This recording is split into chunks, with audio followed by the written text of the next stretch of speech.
My name's Willie. I'm retired from several years in law enforcement and have had the opportunity now to fulfill my retirement dream, and Custom Container Living has helped me do that. And as you can see behind me, the containers that they've fixed for me. I had initially looked at something else in a log cabin type building. When the expense of that was getting ready to go up, I was looking for an alternative. I found Custom Container Living online, did some research, of course visited your plant and shop, and was really impressed with everything, and so that was the decision I made. Plus the area I'm in, the weather, potential for tornadoes and ice storms.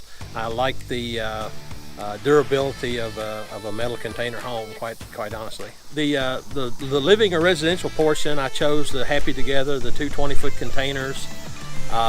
From the outside, a lot of people have even seen it in the last couple of days. You think it's small, but you get inside, there's a 5-foot opening between the two 20-foot containers.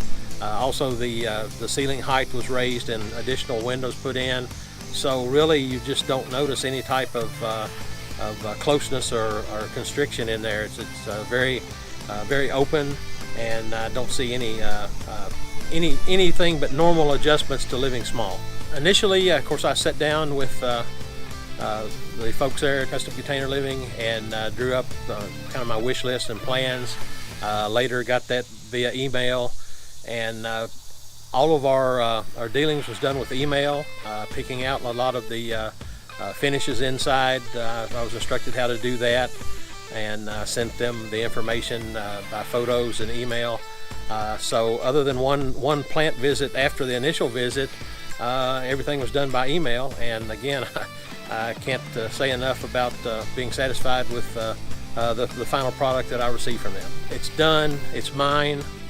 I've never owned anything in my own home, and this is my home. It's mortgage free, and I'm just looking forward to living in it. I'm really pleased with the final product, the working relationship I had with them, and I have no complaints whatsoever. I would highly recommend them if you're looking at something in the container home area.